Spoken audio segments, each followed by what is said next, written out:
Pada tahun 1914, terletak di Dukuh Dinuk, Desa Temon, Kecamatan Trowulan, Kabupaten Mojokerto, Jawa Timur.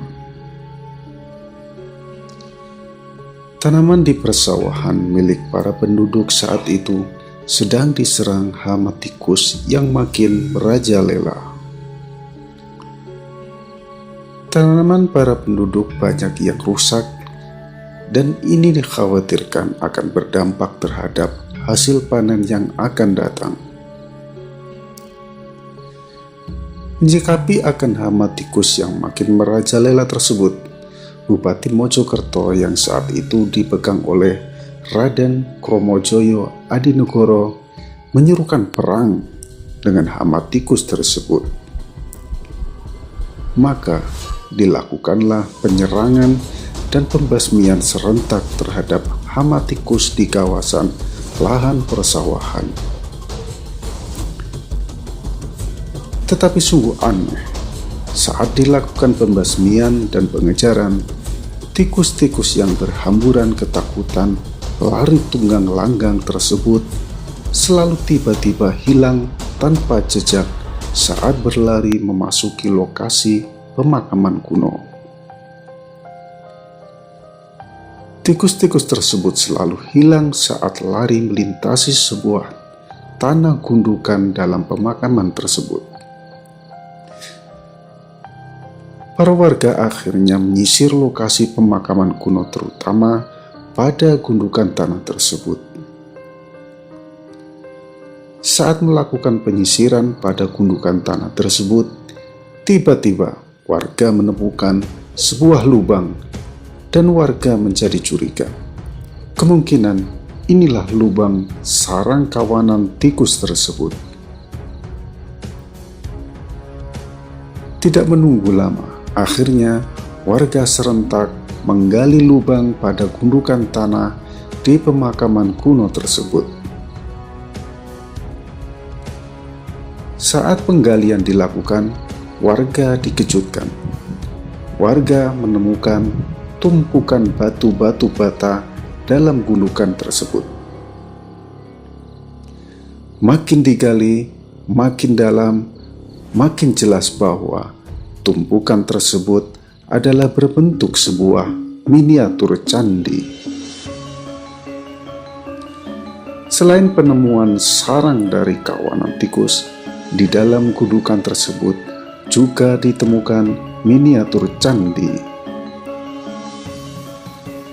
Temuan warga tersebut akhirnya disampaikan kepada Bupati Raden Kromojoyo Adinegoro, dan akhirnya penggalian akan temuan tersebut dilanjutkan.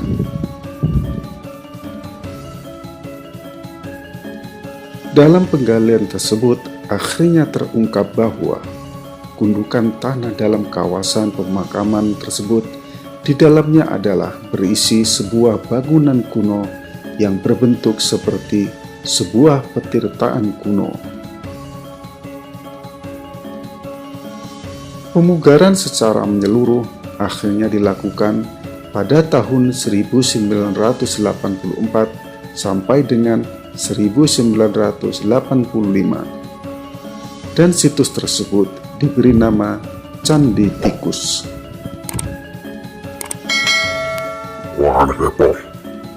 Nama tikus hanyalah merupakan sebuah sebutan yang digunakan masyarakat setempat karena candi tersebut ditemukan adalah menjadi sarang kawanan hama tikus.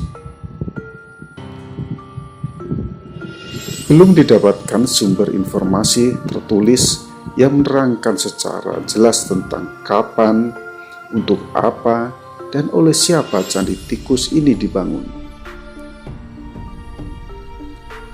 Akan tetapi, dengan adanya miniatur menara pada tengah bangunan, diperkirakan candi ini dibangun antara abad ke-13 sampai abad ke-14 Masehi. Karena miniatur menara merupakan ciri arsitektur pada masa itu.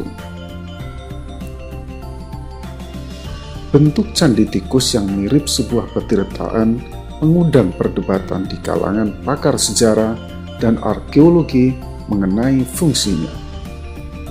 Sebagian pakar berpendapat bahwa candi ini merupakan petirtaan, tempat mandi keluarga raja.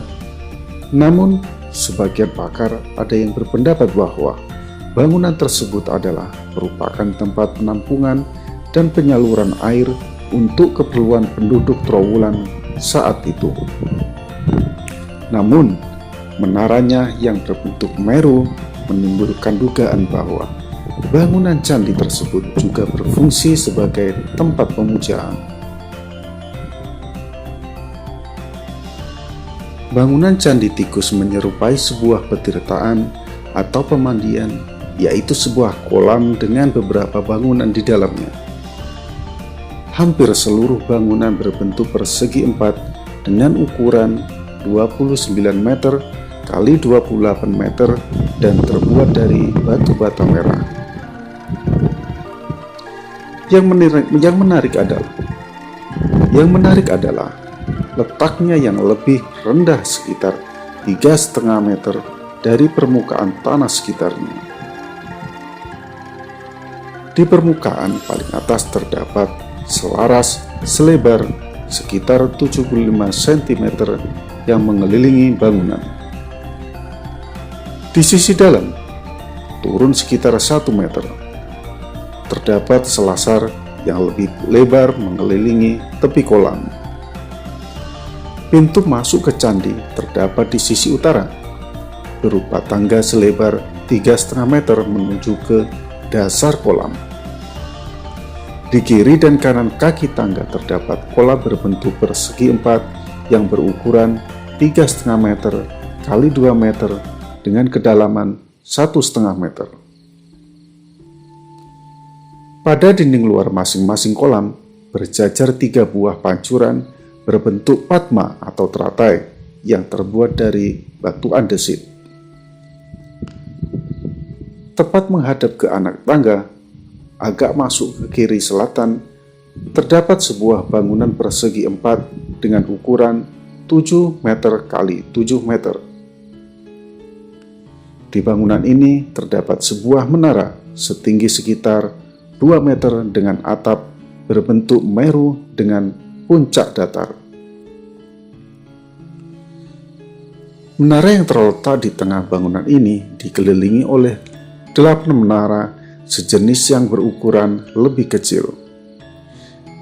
Di sekeliling dinding kaki bangunan berjajar 17 pancuran berbentuk bangunan teratai dan makara. Hal lain yang menarik ialah adanya 2 jenis batu bata dengan ukuran yang berbeda yang digunakan dalam pembangunan candi ini. Kaki candi terdiri atas susunan bata merah berukuran besar yang ditutup dengan susunan bata merah yang berukuran lebih kecil. Selain kaki bangunan, pancuran air yang terdapat di candi ini pun ada 2 jenis, yang terbuat dari batu bata dan yang terbuat dari batu andesit.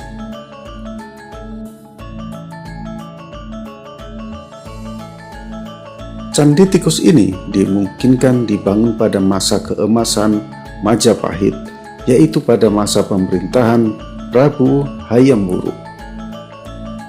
Saat ini, Candi Tikus tersebut telah menjadi sebuah tempat wisata warisan leluhur. Semoga warisan leluhur ini akan terus terjaga dan menjadi aset bangsa yang bermanfaat untuk pengetahuan di masa kini dan masa yang akan datang. Terima kasih. Salam kepo.